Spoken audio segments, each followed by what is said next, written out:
हमारे देश की रक्षा करते हुए अपने प्राणों को न्योछावर करने वाले शहीदों के लिए शहीद दिवस के उपलक्ष्य में मैं कुछ बोलने जा रही हूँ। कुछ गलत कह बैठूँ तो माफ़ कर देना। आओ झुककर सलाम करें उनको जिनके हिस्से में यह मुकाम आता है। खुश नसीब हैं वो लोग जिनके खून देश के काम आता है।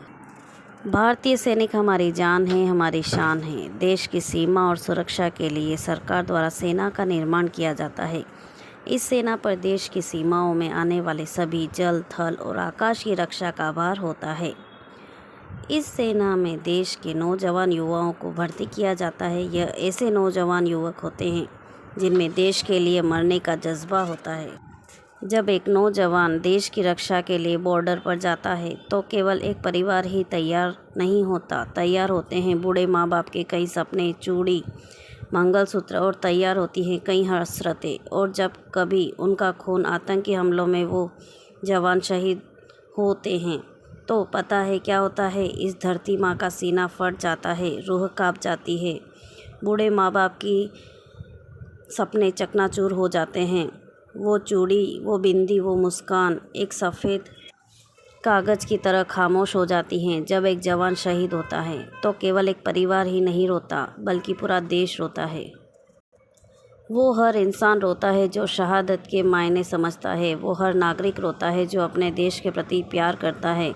तिरंगे से लिपटे जवान को जब एक माँ आखिरी बार अपने सीने से लगाती है तो देश की 133 करोड़ आँखों में, लबों पर एक ही बात होती है, मेरी ख्वाहिश है कि फिर से फरिश्ता हो जाऊं, माँ से इस कदर लिपटूं कि बच्चा हो जाऊं।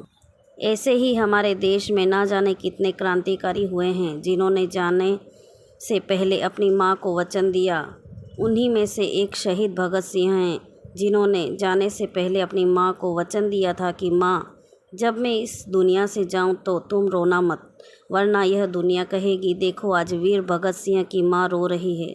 माँ, मुझे अच्छा नहीं लगेगा, तू रोना मत। मंजिलें मिल जाती हैं भटकते ही सही, गुमराह तो वो हैं जो घर से निकले ही नहीं।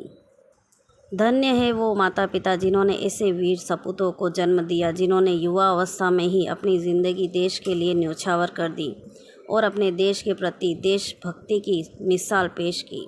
अगर यह शहीद दिवस भाषण आपने अपने देश के लिए मर मिटने का जज्बा पैदा करे तो मुझे गर्व महसूस होगा।